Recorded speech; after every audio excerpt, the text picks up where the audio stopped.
Katanga Central Member of Parliament, Isaac Adongo. He's a ranking member on the Finance Committee. He's joined us on the line. Honorable, you're welcome to Eyewitness News. Good evening to you and good evening to your listeners tomorrow. Now, when the president goes into an election, he is the president of the republic and also the presidential candidate of his governing or of his party that he represents. If you have no difficulty with a president or a president being a presidential candidate, why do you have a difficulty with a parliamentary candidate taking up a job? Well, the presidency is a creation of politics. It is a creation of the Constitution, and it is a political office. The managing director of a bank is not a political office. That is the difference between the president being a flag bearer and the commander-in-chief of the armed forces, because that is the creation of the Constitution. It was created to be a political office. But the MD of a bank is not a political office. So we cannot be confusing the two. What I have seen the president do is to consistently show lack of faith and the desire to save NIB from its numerous challenges. What it has done now is to turn NIB into a political financing machinery for a parliamentary candidate. And he doesn't care what that does to the resources of the bank. But it is not only that. Even with the Bank of Ghana, Felix Addo, a renowned accountant, one time the country manager of Pricewaterhouse, his competence is not in doubt. But this is about the second or third time that the Bank of Ghana is appointing him as an advisor to NIB. What happened to the previous appointment? What is there? What is there that he's going back to do? What has he not finished? And if I were him, such a professional, I will reluctantly decline my involvement with NIB because it simply doesn't make sense for you to go there and advise a bank on the first instance, second instance, and what we have is a bank that is the most ill-capitalized in our country, a bank that is virtually insolvent, and all that they are doing at this point in time is simply say that, look, the IMF program is saying that, look, before you can get the next chance, show commitment that you want to resolve the issues with NIB. So let's appoint a new managing director. Let's appoint a new advisor to NIB. Let us send a token of about 1.9 billion as part payment for recapitalization and go and show to IMF. This is what we have done. This is the effort we are making. We have sacked the old MD. We have brought a new one. We think that will lead to a new leadership. Never mind that he's a political person. Never mind that he's politically exposed. Never mind that he's a parliamentary candidate. Never mind that exposes the funds, that 1.9 billion that we are sending there. It appears to me it is to find a way back to the NPP for political financing of 1 billion, 1.29 billion. And so you put a political machinery there to make sure that you dissipate those resources. But on top of that, you get rewarded by IMF. That then sends you another amount of money for fulfilling certain obligations that are in your agreement. This is very, very terrible for our country. And the bank deserves better, and the people of Ghana deserve better.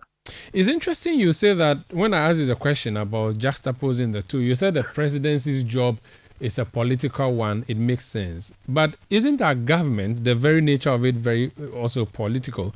Everybody you expect to play a neutral role or an independent role is put there by a politician anyway, starting from the central bank governor himself, who is appointed by the president, who is partisan. So if it is okay for the president to appoint a BOG boss whose political leanings you may not know, but of course there's a possibility that the president is choosing someone he's comfortable with, why do you then have a difficulty when a bank that is regulated by this same central bank governor is getting an appointee or an MD being appointed which MD is a politician, an active one as that? Is it your difficulty that the new MD is colored blue, or your difficulty is that he wouldn't have enough time to concentrate on the bank because the distance from NIB headquarters to Manson Kwanta in the Ashanti region is a lot of kilometers? So, one, you answer my concern by admitting that the NIB as a difficult bank requires a turnaround specialist that will put in the necessary effort and time to turn that bank around. Nobody can do a part-time job at Bank of Ghana. at the NIB, by combining that difficult task of turning around a patient in coma back to life, and at the same time focus on other things such as your own interest of becoming a member of parliament. So that already tells me that your priority will be to secure your mandate as a member of parliament and leave the bank to die in comatose.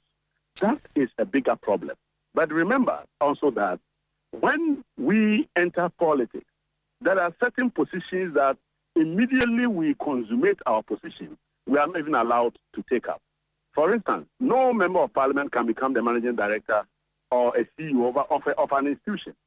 By mere fact of the fact that you simply do not have the time and the capacity to share those 8 hours of your time between two financial institutions and your role as a member of parliament. But has he complained? You're crying more than the bereaved. Perhaps he has the expertise. Don't we have? In fact, just a second, Honorable. Yeah. Do we not have MP board members who are actively campaigning to be retained?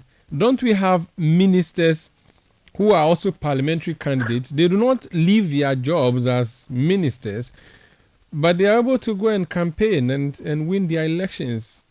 Why is this one special and different? Board members are not executive day-to-day administrators of an institution. That is the difference. A board member merely does not perform official day-to-day administrative executive function of the bank. You are looking at somebody who is not going to be a board member, who would only appear to take decisions that will lead to the direction of the company once in a while, probably maybe once in a quarter. But you are talking about somebody who is supposed to immerse himself in the day-to-day administration of the institution. And you go for a part-timer who has to spare his time between the bank and that of his most important function of wanting to become a member of parliament. And you think that is right. That is how you treat a patient. That is how you treat a patient basically on oxygen and expect that patient to survive. Clearly, it means you are facilitating his death. But don't also forget that we know that when you are politically exposed in an election year and you are appointed the managing director, and in addition to that, that politically exposed person is to manage 1.9 billion of new injection. What you have simply done is that you have handed 1.9 billion to your political financing and not to the bank. But that is not what we are looking for. We are looking for 1.9 billion that will go towards recapitalization and that will lead to the growth and survival of the bank and not to finance political activity. And that is what we have simply done. We'll set everything up to ensure that we send 1.9 billion and dissipate it to finance political activity.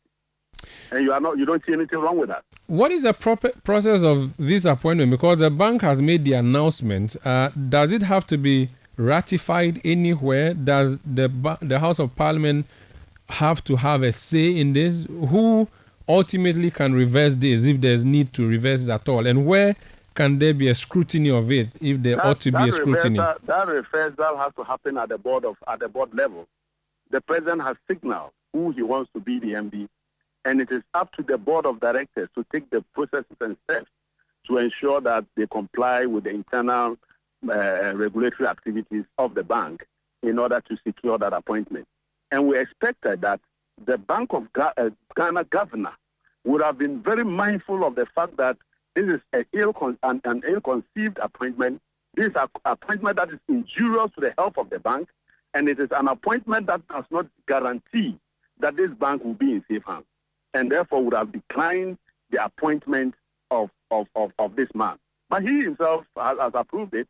He has also gone ahead to approve another advisor who has been there many times and has achieved no results. The end result is that both of them, this man was a deputy managing director. This is why they brought the bank on its knees. In fact, we had to undertake press conference upon press conference. I can tell you that at one point they had taken a decision to kill that bank.